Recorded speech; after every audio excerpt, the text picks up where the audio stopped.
All India Memon जमात federation तथा all सूरत मेमन जमात association द्वारा आज 10મી એપ્રિલના રોજ વર્લ્ડ મેમન ડે નિમિત્તે સુરત શહેરના ખ્વાજાદાના દરગાહ તેમજ ઊન ખાતે જરૂરિયાતમંદોને ફ્રીમાં ફૂડ પેકેટ અને હોસ્પિટલમાં ફ્રૂટ વિતરણ કરવામાં આવ્યું હતું।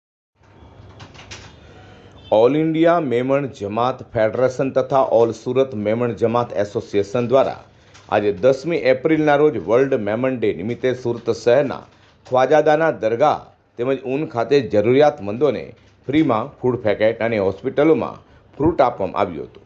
આ પ્રસંગે ઓલ સુરત મેમણ જમાત એસોસિએશનના પ્રમુખ આસિફભાઈ બિસ્મિલ્લા, મેમણ સમાજ અગ્રણી ઇલિયાસભાઈ ભા, બિલાલભાઈ ટીનવાલા, ખ્વાજાદાના દરગાહના ફૈઝલ બાપુ સહિતના અનેકો મેમણ સમાજના મહાનુભાવ ઉપસ્થિત રહેવા પામ્યા હતા। આજે ફૂડ પેકેટ વિતરણ સમયે જરૂરિયાતમંદ લોકોને ફૂડ અને પેકેટ અપાતા તે લોકોના ચહેરા પર ખુશી છવાઈ જવા પામી છે। મિત્રો, આજે વર્લ્ડ મેમન ડે છે ત્યારે સુરત શહેરના ઓલ ઇન્ડિયા મેમન જમાત ફેડરેશન દ્વારા ખ્વાજાદાના સાહેબની દરગાહ ખાતે આજે ફૂડ પેકેટ વિતરણ એટલે કે ફ્રીમાં ફૂડ પેકેટ વિતરણ કરવામાં આવ્યું હતું। અહીંના પ્રમુખ છે શ્રી આસિફ બિસ્મિલ્લા। આસિફભાઈને આપણે મળીએ। જી નમસ્કાર આસિફભાઈ। જે નિમિત્તે આજે વર્લ્ડ મેમન ડે નિમિત્તે પહેલી વાર આ વિતરણ છે। આજે 10/4/2026 શુક્રવારના દિવસે અમારો વર્લ્ડ મેમન ડે દર વર્ષે એપ્રિલની 10મી તારીખે આ ડે ઉજવતો હોય અને એમાં આખા દેશમાં બધા નોબલ કાર્યો થતા હોય, જેમાં હોસ્પિટલમાં ફ્રૂટ વિતરણથી લઈને જે બી ગરીબ લોકો છે અને જે બી જરૂરિયાતમંદ લોકો છે એની સહાય કરતા હોઈએ છીએ અને આખા દેશમાં આ એક્ટિવિટી થાય છે। એના જ ભાગરૂપે અમે અહીંયા સુરતમાં ઓલ સુરત મેમન એસોસિએશન દ્વારા ઓલ ઇન્ડિયા મેમન જમાત ફેડરેશન પ્રેરિત અમે આજે ફૂડ પેકેટ વિતરણ ફ્રી ફૂડ પેકેટ વિતરણનું આયોજન કરેલ છે, જે અહીંયા બપોરે 2 વાગે ખ્વાજાદાના દરગાહ શરીફ ખાતે છે અને સાંજે 7 વાગે ઊન ભીંડી બજાર ખાતે અમે કરીશું। બંને જગ્યા પર કેટલા ફૂડ વિતરણ કરવામાં આવશે? લગભગ બંને જગ્યા પર 500 થી 700 ફૂડ પેકેટ વિતરણ કરવામાં આવશે। આ ફૂડ પેકેટનું પહેલી વખત છે? ના, આ દર વખતે અમે જુદા જુદા કાર્યો કરતા હોઈએ છીએ। આ વખતે ફૂડ પેકેટનું કાર્ય કરેલું છે। સમાજ માટે શું સંદેશો છે? બસ સમાજને જ છે કે આ વર્લ્ડ મેમન ડેના દિવસે જે સારા કાર્યો થાય છે એમાં ભાગ લે। હાજી નમસ્કાર, આપ શું કહેવા માગો છો? હું ઓલ ઇન્ડિયા મેમન જમાત ફેડરેશન વાઇસ પ્રેસિડેન્ટ।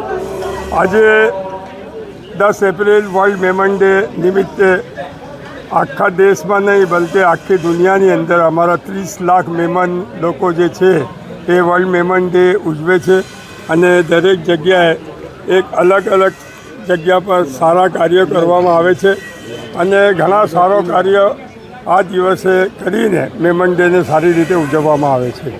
મિત્રો, અહીંયા બિલાલભાઈ ટીનવાલા પણ ઉપસ્થિત છે। હા બિલાલભાઈ। હું ઓલ ઇન્ડિયા મેમન જમાત ફેડરેશનનો ઝોનલ સેક્રેટરી છું અને સૌરાષ્ટ્ર અલાય મેમન જમાતનો પ્રમુખ છું। અમે આ દર વર્ષોથી 10 એપ્રિલના રોજ આ મેમન ડે ઉજવીએ છીએ। હવે વર્લ્ડ મેમન ડે થઈ ગયો। પહેલે મેમન ડે 11 એપ્રિલે ઉજવાતો, હવે 10 એપ્રિલે વર્લ્ડ મેમન ડે કર્યો। પહેલે ઇન્ડિયાના જ મહેમાનો ઉજવતા, હવે આખી દુનિયાના મહેમાનો આ દિવસ ઉજવે તે દાડે સારા કાર્યો કરે છે, અમારો મહેમાન એન્થમ વગાડે છે અને દરેક કોમના સારા કામો કરે છે, જનરલ કામો કરે। હાજી फैजल भाई। अस्सलाम वालेकुम वरहमतुल्लाहि वबरकातुहू। मैं नाइब सज्जादा नसीन हज़रत ख्वाजादाना साहब की बारगाह में से अल्हम्दुलिल्लाह सद के तौसूस और वसीले से ऑल इंडिया मेंबर जमात के जितने भी मेंबर है, हमारे आसिफ चाचा है, बिलाल चाचा है और जितने भी इसके अंदर जितने भी कार्य करता है, उन तमाम के घरों में खैर व बरकत का नुज़ूल हो, दीन दूनी रात चुगनी तरक्कियाँ हो और हुजूर ख्वाजादाना साहब का फैज़ान शाद व आबाद इनको पहुँचे। મિત્રો, ઓલ ઇન્ડિયા મેમન જમાત ફેડરેશન તથા ઓલ સુરત મેમન જમાત એસોસિએશન દ્વારા વર્લ્ડ મેમન ડે નિમિત્તે આજે ફ્રી ફૂડ વિતરણ કરવામાં આવ્યું છે। જે ટનપર ન્યૂઝ ચેનલ માટે હું પ્રકાશવાળા કેમેરામેન સત્યમ મકવાણા સાથે।